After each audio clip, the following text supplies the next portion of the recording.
मी नाथाभाऊ बोलतोय। येणाऱ्या 20 तारखेला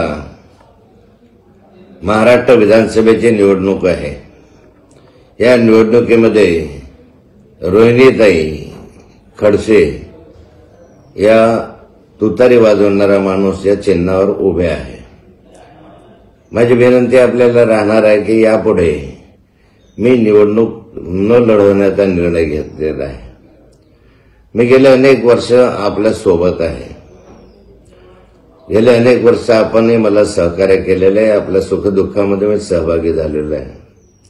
कोणतीही जात धर्म न पाहता मी सर्वांना मदत करण्याची भूमिका आतापर्यंत पार पाडलेली आहे। तब्येतीच्या कारणास्तव या पुढची निवडणूक कदाचित मी पाहणार की नाही पाहणार हे तर ईश्वरच ठरवेल। कारण पुढच्या निवडणुकीमध्ये मी असेल नसेल, पण या निवडणुकीमध्ये मी आपल्याला विनंती करणार आहे की रोहिणीताई या निवडणुकीमध्ये उभ्या आहेत। आपण मला जसं सहकार्य केलं तसंच रोहिणीताईंना सहकार्य करावं आणि रोहिणीताईंना प्रचंड मताधिक्याने निवडून आणावं ही विनंती।